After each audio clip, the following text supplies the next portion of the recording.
कृष्णात पाटील आपले प्रतिनिधी आहेत, आपण त्यांच्याकडे जाणार आहोत. कृष्णात, आता थोड्या वेळांचीच प्रतीक्षा आहे, लवकरात लवकर ही पत्रकार परिषद होईल आणि काय नेमकं वचननामा ते सर्वांच्या समोर येईल.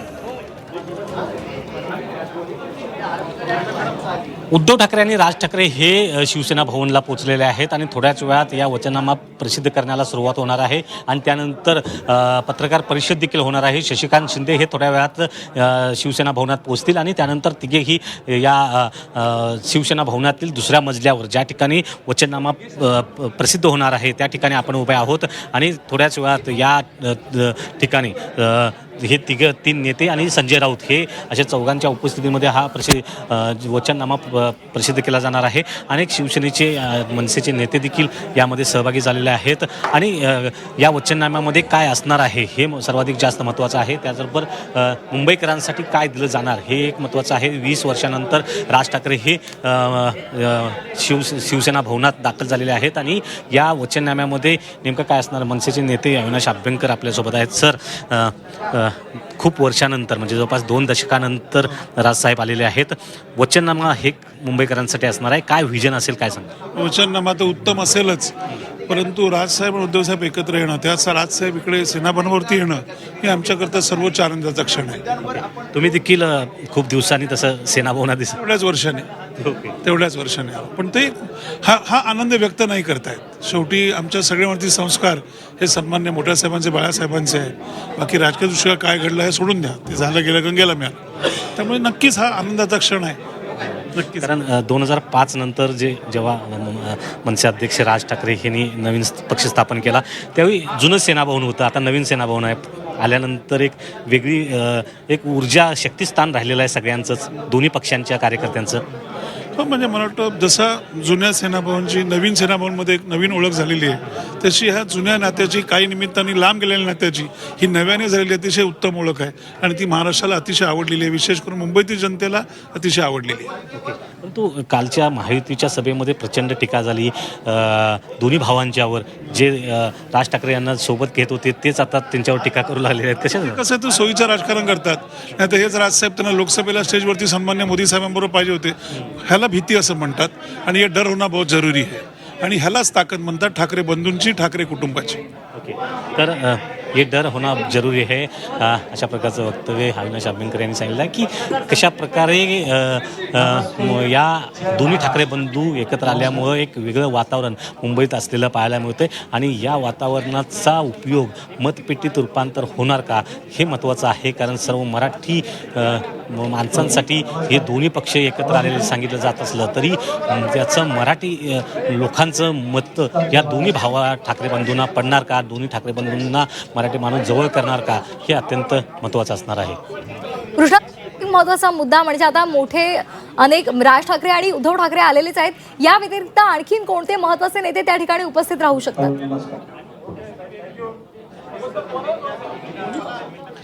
इतर शिवसेनेचे नेते आहेत. संजय राऊत हे देखील दाखल झालेले आहेत. खुद संजय राऊत हे स्वतः राज ठाकरे यांच्या स्वागतासाठी शिवसेना भवनच्या दरवाजावर थांबले होते. त्यांना ते स्वतः घेऊन आता 5व्या मजल्यावर गेलेले आहेत, ज्या 5व्या मजल्यावर उद्धव ठाकरे थांबलेले आहेत. आणि अगदी नव्यानं शिवसेना भवन हे 2007मध्ये बांधल्यानंतर पहिल्यांदाच राज ठाकरे आलेले आहेत. कारण 2005ला जेव्हा राज ठाकरे शिवसेनेतून फुटून मनसे हा नवीन पक्ष स्थापन केला गेल्यानंतर त्यानंतर कधीही या शिवसेना भवनात त्यांनी पाऊल ठेवलं नव्हतं. त्यामुळे 2 दशकानंतर राज ठाकरे हे शिवसेना भवनात आलेले आहेत. त्यामुळे कदाचित हे शिवसेना भवन राज ठाकरेंना दाखवलं जाईल. उद्धव ठाकरे स्वतः सांगतील की कोणत्या मजल्यावर कशा प्रकारची रचना आहे, कुठं पक्षाचं कार्यालय आहे, हे सर्व दाखवण्याचा प्रयत्न असेल. आणि महत्त्वाचं म्हणजे दोन्ही ठाकरे बंधू वचननामा प्रसिद्ध करण्यासाठी येत आहेत. सोबत शशिकांत शिंदे देखील आहेत. या वचननाम्याच्या माध्यमातून मुंबईकरांना कोणतं व्हिजन दाखवलं जाणार आहे हे अत्यंत महत्त्वाचं आहे. इतर काही शिवसेनेचे नेते कदाचित येऊ शकतात, तसे प्रवक्ते आलेले आहेत.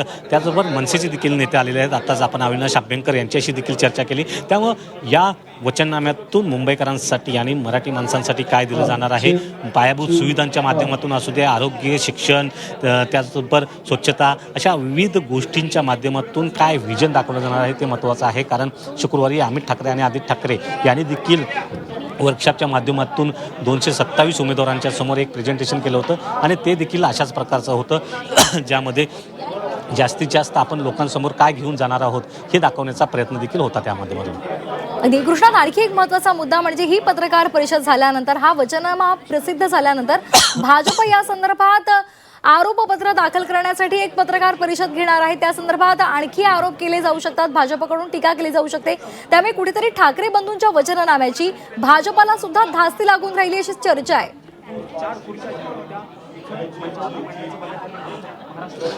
नक्कीच वचननाम्याला क्रॉस करण्यासाठी, वचननाम्याला उत्तर देण्यासाठी भाजप आणि महायुतीकडून आरोपपत्र हे प्रसिद्ध केलं जाणार आहे, ज्यामध्ये मुंबई महापालिकेतल्या गेल्या काही वर्षातील घोटाळा जो आहे तो यामध्ये आहे. परंतु शिवसेना ठाकरे गटाकडून देखील त्यांना उत्तर दिलं जात आहे की या संपूर्ण कालावधीत भाजप हा मित्रपक्ष राहिलेला आहे, शिवसेनेत सोबत एकत्र सत्तेत वाटेकरी राहिलेला आहे.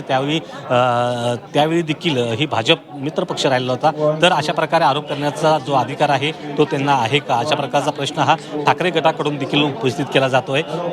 आज देखील संजय राऊत यांनी सांगितलं की त्या संदर्भात उत्तर दिलं आहे की आरोपपत्र वगैरे काही असेल तर जवळपास त्यांचेच ह्या संदर्भात उत्तर घेणं गरजेचं आहे. आणि या एकंदरीतच महायुतीच्या माध्यमातून होणारी जी टीका आहे त्याला देखील उत्तर हे थोड्या वेळात उद्धव ठाकरे आणि राज ठाकरे देतील. कारण या ज्या वचननाम्यानंतर दोन्ही ठाकरे बंधूंची पत्रकार परिषद देखील होणार आहे. सर्व माध्यमांच्या प्रश्नांना ते उत्तर देणार आहे. तर त्यामुळं एकंदरीतच थोड्याच वेळात सुरू होत असलेल्या मुंबईकरांसाठी शिवशक्तीचा वचननामा अशा प्रकारचं एक नाव देण्यात आलेलं आहे.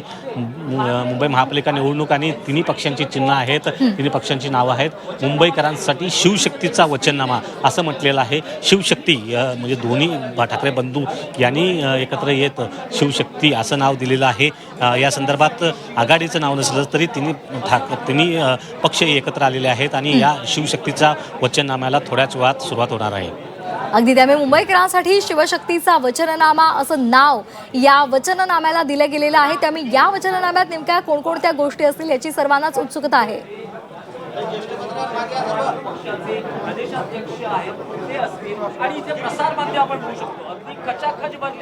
तर या संदर्भात भाजपचे माध्यम प्रमुख नवनाथ बन यांनी काय प्रतिक्रिया दिली ती सुद्धा आपण पाहूयात. वचननामा जाहीर करण्याचा अधिकार उद्धवजी ठाकरे, संजय राऊत यांना अजिबात नाही. उद्धवजी ठाकरे, संजय राऊत यांनी महाराष्ट्राची फसवणूक केली. महाराष्ट्राला, मुंबईला 25 वर्ष लुटण्याचं काम केलं. संजय राऊत आणि उद्धवजी ठाकरे यांनी लूटनामा जाहीर केला पाहिजे. ज्या पद्धतीनं 25 वर्ष मुंबई महापालिकेची लूट केली त्याच्याबद्दल महाराष्ट्रातल्या मराठी माणसाची वाट लावली. त्यामुळं हा लूटनामा आणि वाटनामा अशा पद्धतीचा नामा प्रसिद्ध केला पाहिजे. तर नवनाथ बन यांची ही प्रतिक्रिया आपण पुन्हा एकदा जाणार आहोत आमचे प्रतिनिधी कृष्णात पाटील यांच्याकडे. कृष्णात, सातत्यानं ठाकरे बंधू जेव्हापासून एकत्र आलेले आहेत तेव्हापासून मराठी जनांना, मराठी माणसाला ते साथ घालतायत. त्यामुळे मराठी माणसांचे खरं तर डोळे या वचननाम्याकडे लागलेले आहेत. कोणकोणत्या महत्त्वाच्या गोष्टी मराठी माणसांसाठी या वचननाम्यामध्ये असतील? या वचननाम्यामध्ये प्रामुख्यानं ह्या गोष्टी असणार आहेत. पायाभूत सुविधा असतील, आरोग्य असेल, शिक्षण असेल, स्वच्छता असतील, पिण्याच्या पाण्याच्या दृष्टीनं नवीन प्रोजेक्ट कोणते कोणते आणले जाणार आहेत, 24/7 पाणी हे मुंबईकरांना देण्याच्या दृष्टिकोनातून काय काय उपाययोजना असणार आहेत. आणि त्याचबरोबर 2 दिवसापूर्वी जे प्रेझेंटेशन आदित्य ठाकरे, अमित ठाकरे यांनी केलं त्यामध्ये देखील सांगितलं गेलं होतं की ज्या घरकाम करणाऱ्या महिला आहेत त्यांच्यासाठी आम्ही दर महिना 1500 रुपये देणार आहोत, आत्मसन्मान निधी. आणि त्याचबरोबर जे बेस्टच्या मार्फत जी वीज वितरित केली जाते अशा सर्व मुंबईकरांना 100 युनिटपर्यंतची वीज मोफत देण्याचं देखील त्यांनी सांगितलेलं आहे. या सगळ्या गोष्टींचा अंतर्भाव असेलच. कृष्णा, तिकडे कुठले नेते इतर पक्षांचे आलेले आहेत का? शिवसेना, युपीटीचे किंवा मनसेचे किंवा राष्ट्रवादीचे, त्यांच्याशी जरा बातचीत करा. काय त्यांच्या भावना आहेत, काय त्यांची प्रतिक्रिया जाणून घ्या.